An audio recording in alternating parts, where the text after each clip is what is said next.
Good afternoon to Dr. Wan and my fellow classmates. Welcome to the world of art and science. My name is Joanna Lee Songhui, together with my partner Ling Xinghui as your tour guide today at the Dead Sea. Through these sections, we are going to guide you with a unique experience. And this is the table of content that we are going to cover in today's journey, which is the introduction and the history of density, also the formula, art pieces, importance and application of density in our daily life. Yes, our ultimate destination is to bring you to discover the wonders of this world. So, are you guys ready? Without further ado, let us begin with our journey.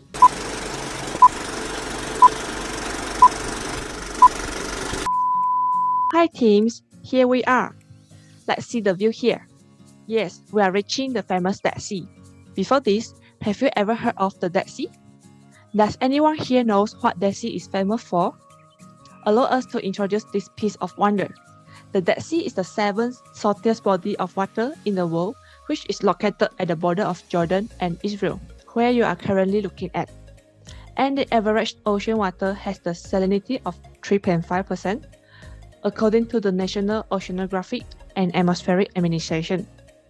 But the Dead Sea is 34% or nearly 10 times salty compared to other ocean water, such as the Pacific Oceans and the Atlantic Oceans.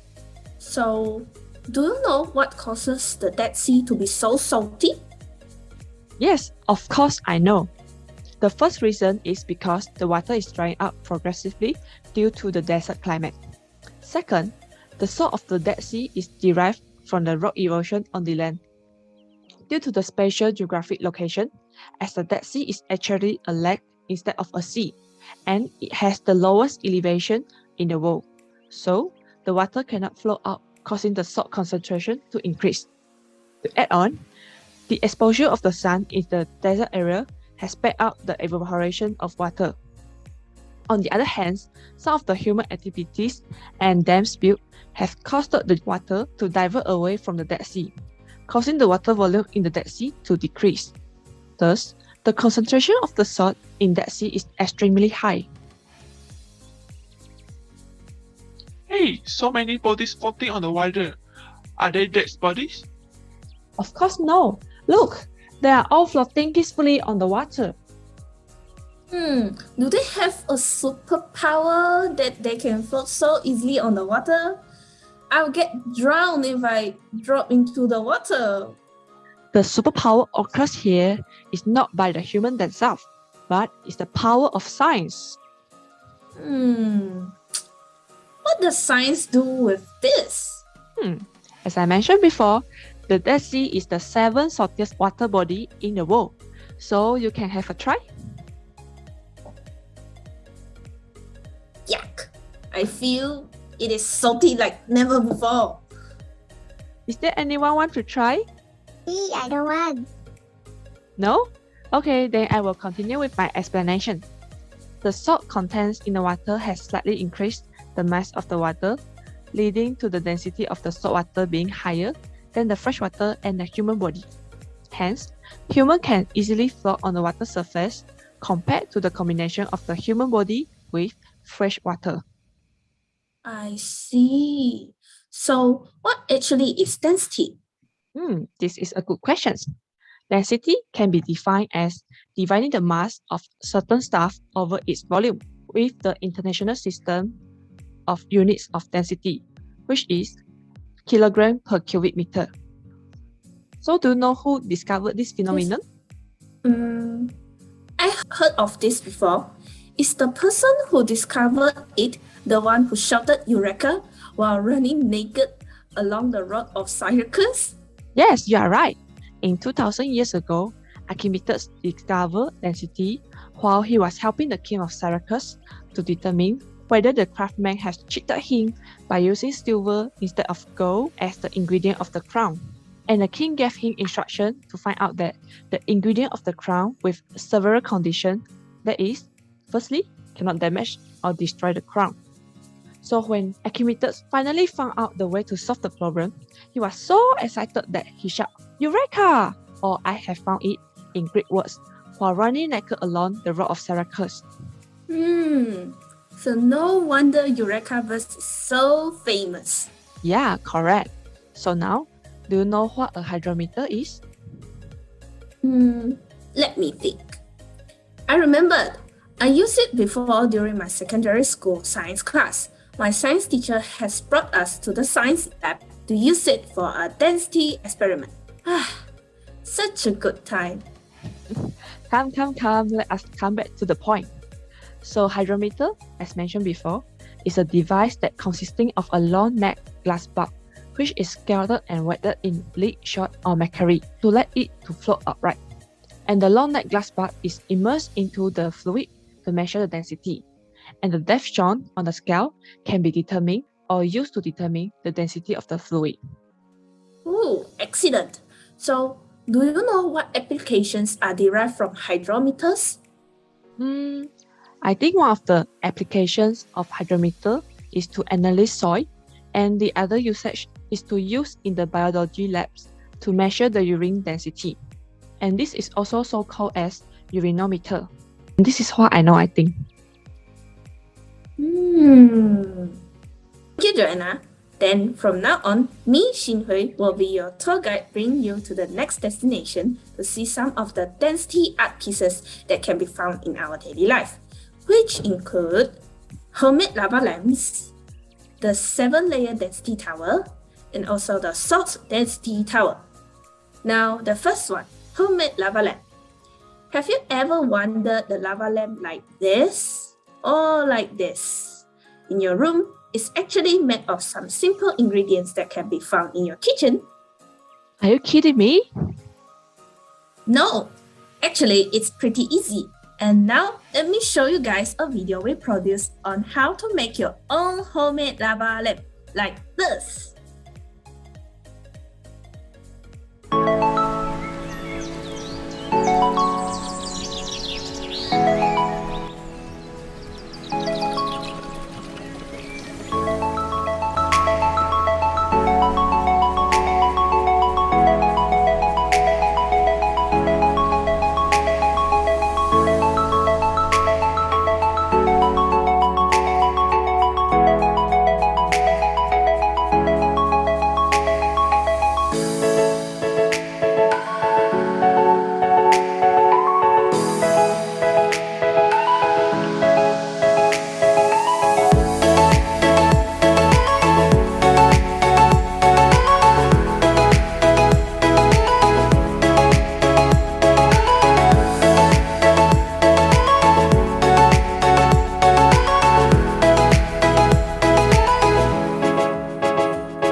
Wow, that's cool. But I wonder, how does this related to science? Be patient. After seeing the beautiful side of this experiment, now it's time to talk about the science behind this beautiful art phenomenon. The oil can float on the water is all because oil has a lesser density, or we can say it's lighter compared to water. Therefore, the oil which has a lesser density will float, while the water which has a greater density comparatively will sink to the bottom. After dropping the ink into the oil, the ink, which has a same density as water, will sink to the bottom of the oil and then dissolves into water. Then, when we put the baking soda in, as baking soda dissolves, it releases out gas. Since the gas is lighter than water, therefore it floats to the top. The air bubbles will also bring the water with them to the top. When the air escapes out the colored water bubble, the water gets denser again and sinks again. Then this cycle will repeat over and over again until the baking soda completely dissolves. Up next, another interesting art piece on density, the 7-layer density tower. After seeing this picture, did your curiosity strike again? Yes, I'm thinking about how this is made and how does this related to density. But before answering all of these questions, let's enjoy on a video that I filmed.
Now, let me explain all of the science behind this. Actually, this experiment is also about the density of different materials that you can find at home. It's the same principle about the lighter density material will float and the denser density item will stick. According to every material's density, it will layer up into layers like a colorful tower. While for dropping different items into the tower will help us to identify and visualize the item's density. And through this experiment, we can know the density of each item as listed in the table.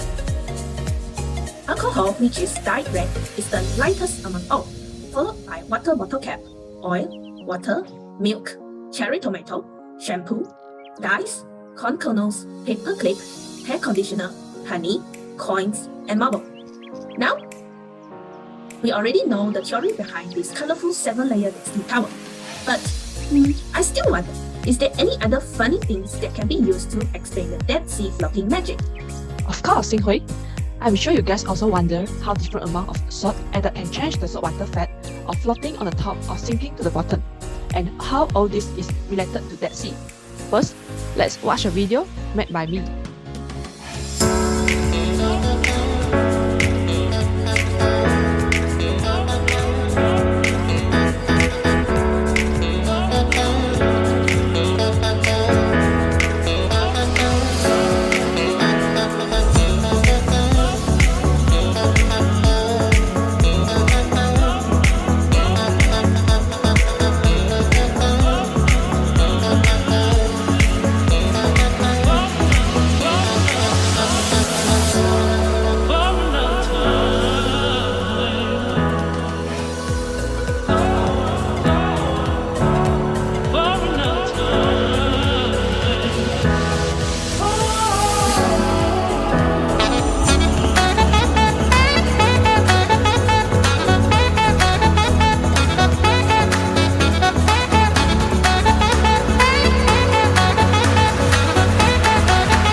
Actually, these different layers of salt water has different density because of different amount of salt was added into it.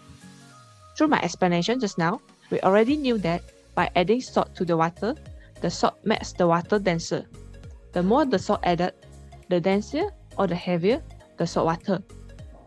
So according to the amount of salt added to the water, it creates different layers that make this beautiful art piece, which is the saltwater density tower. So by visualizing the art site and also to understanding the science behind this salt density tower, now we can understand why people can float very easily in the Dead Sea but not in other seas, like the one near our campus in Sepang, called the Gold Coast Sepang Beach. And all of this is because Dead Sea has a high density while our body has a comparatively low density or lighter. So guys, don't try to say that you will not sing in the Gold Coast Sepang Beach when you reach there, or else I will say I don't know you all. Okay, until now, I guess you guys might feel a little bit sleepy, boring, or wondering, why am I learning all of this bunch of things?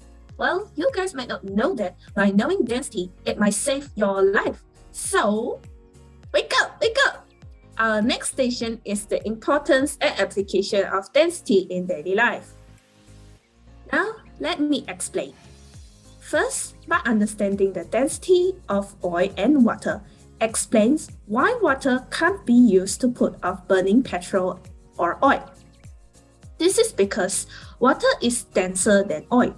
When water is used to put off burning oil or petrol, water particles will sink and it can't cut off the supply of air to the fire. And the oil, which comes above, will let the fire to keep on burning. Just like this GIF showing. Therefore, after knowing density, please do not try to put off burning oil or petrol with water, because this is really dangerous. Now it comes to the end of our journey of discovering the beauty of density today. In today's journey, Joanna and I together introducing to all of you what's density, the formula of density, which is mass over volume, the 3 density art pieces, which are the homemade lava lamps, 7-layer density tower, saltwater density tower, and also the importance and application of density in our daily life, which will help you to understand the knowledge of putting out fire in emergency situation. So, where's everyone going? Hey, no one is following us! Look, they are all floating around already without us. Yeah, because we are too concentrated in the combination of arts and science. So, let's join them? Yeah, I can't wait to enjoy the floating magic. Let's go! Go! Thank you for listening. This is our references. And that's all for our presentation. Thank you. Thank you. Now let us enter our Q&A sections.